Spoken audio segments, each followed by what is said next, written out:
चलो बेटा, लाइन्स और एंगल्स। सबसे पहले आज रेखाएं और कोण के बारे में हम लोग अध्ययन करेंगे। अच्छा, रेखाओं और कोण के अध्ययन करने से पहले आप लोग इससे पहले वाले चैप्टर में आप पढ़ चुके हैं कि एक बिंदु से कितनी रेखाएं, असंख्य रेखाएं खींची जा सकती हैं, दो बिंदुओं से एक रेखा खींची जा सकती है। ठीक है, तो इसके बारे में हम अध्ययन कर चुके हैं। अच्छा, मान लीजिए आपको एक स्कूल में एक आपको एक्टिविटी दी जाती है कि आपको एक बांस की झोपड़ी बनाना। तो बांस की झोपड़ी आप कैसे बनाएंगे? कुछ आप बांसों को उसमें समांतर रखेंगे नहीं रखेंगे, कुछ बांस को आप लंबवत रखेंगे। तो क्या वहां कोण की आवश्यकता होगी नहीं होगी? तो बेटा जब हमें झोपड़ी बनानी होगी तो हमें कोण की आवश्यकता।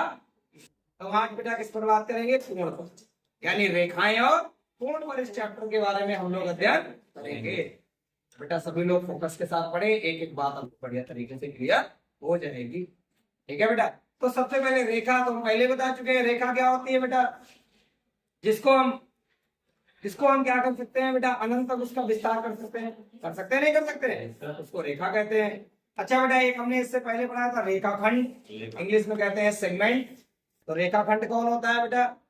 वो एक रेखा का भाग होता है जिसके दो एंड पॉइंट क्या होते हैं? निश्चित होते हैं, यानी अंत बिंदु निश्चित होते हैं। उसको बेटा क्या कहते हैं? रेखा कहते हैं। यहाँ तक तो पढ़ा दिया था। अब उसके बाद बेटा हमने यहाँ पे नोट किया किरण।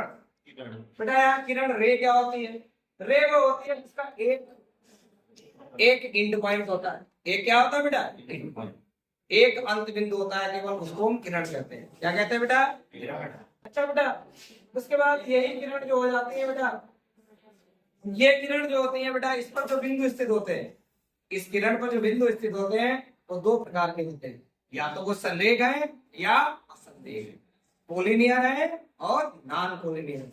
अच्छा, कोलिनियर क्या होता है?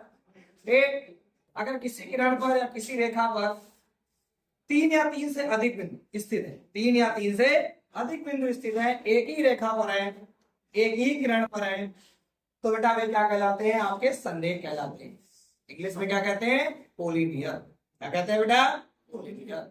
सारे पॉइंट कैसे हैं बेटा? कोलिनियर। अच्छा बेटा, तो ऐसे भी कुछ पॉइंट होंगे जो कोलिनियर नहीं होंगे। अच्छा, कम से कम कोई एक बिंदु, एक से अधिक भी हो सकते हैं, एक भी अगर ऐसा बिंदु है जो उस रेखा पर स्थित नहीं है, उस रेखा पर स्थित नहीं है, तो इसका मतलब वो बिंदु कोलिनियर नहीं है, संरेख नहीं।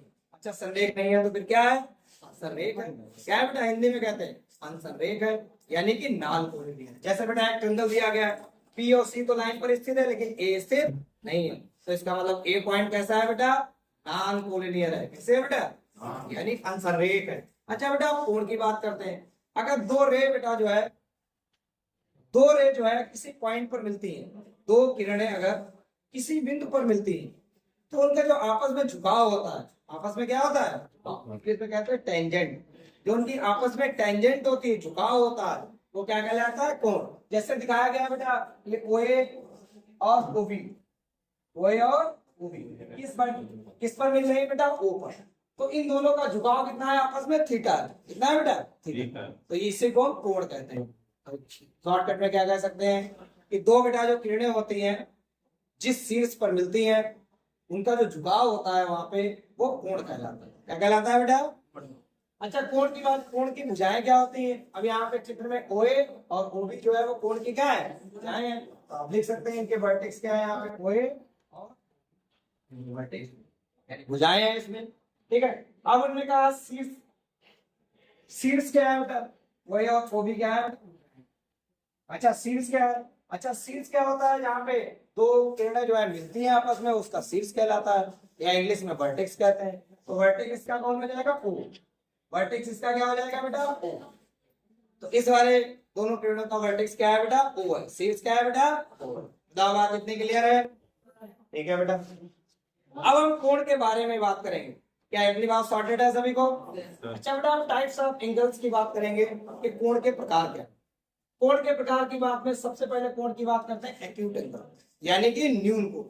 न्यून कोण कौन होता है? जिसका मान 0 डिग्री और 90 डिग्री के बीच, 0 और 90 के बीच में हो, उसे क्या कहते हैं? न्यून कोण। मान लिया कोई एक कोण है बेटा, मान लिया 60 डिग्री का है, कितने का है 60। तो बेटा 0 से बड़ा है, 0 90 के बीच में ही तो है, तो इस एंगल को हम क्या कहेंगे, न्यून कोण। क्या कहेंगे बेटा, न्यून कोण कहेंगे। उसके बाद राइट एंगल, राइट एंगल या हिंदी में कहते हैं समकोण। तो समकोण का होता है अगर 90 अंश का कोण है, क्या है बेटा 90 अंश का कोण है, तो उसको समकोण कहते हैं। जैसे आपको एक डायग्राम भी दे सकते हैं, देखो एक पैरेलल लाइन है, इस पर एक परपेंडिकुलर वर्टिकल लाइन खींच दो, तो कितने डिग्री का कोण बनाएगी 90 डिग्री। कितना बनाएगी बेटा 90। तो इसको हम समकोण कहते हैं। क्या कहते हैं बेटा, समकोण, राइट एंगल ट्रायंगल कहते हैं। तो बेटा जो 90 अंश का कोण होता है उसी को क्या कहते हैं, समकोण कहते हैं। क्या कहते हैं, समकोण कहते हैं। ठीक है बेटा। उसके बाद अधिक कोण। अधिक कोण क्या होता है, जिस कोण का मान 90 अंश और 180 अंश के बीच का होता हो, 90 अंश और 180 अंश के बीच का होता हो, उसको हम अधिक कोण कहते हैं। उसको हम क्या कहते हैं, अधिक कोण। जैसे कोई रेखा हो बेटा, जैसे ये वाला, अभी रेखा है, मान लिया आप इस टाइप का कोण बना लो, ये भी आपका 90 से अधिक होगा, होगा नहीं होगा, 90 से अधिक होगा। तो इस प्रकार के जितने भी कोण हैं जो 90 और 180 के बीच में है, वे सब क्या होते हैं, अधिक कोण होते हैं। क्या होते हैं बेटा, अधिक कोण होते हैं।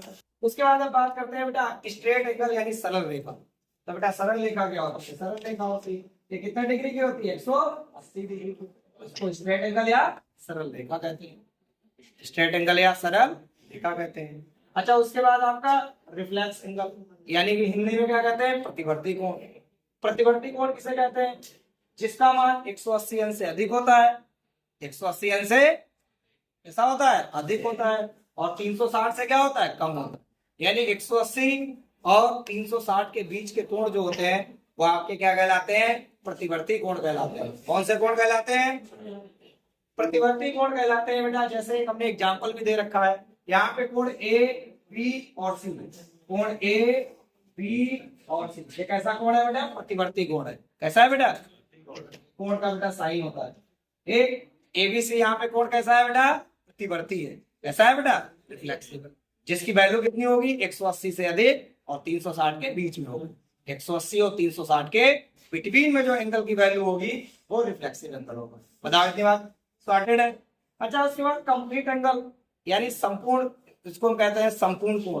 कंप्लीट एंगल कितना होता है, 360। अब एक लाइन है बेटा, इसको हम पूरा राउंड करते हैं। क्या करते हैं बेटा, पूरा राउंड करते हैं, तो एक कंप्लीट एंगल कहलाता है। तो इसको हम बेटा इसकी वैल्यू कितनी होती है, 360। कितनी होती है बेटा, 360।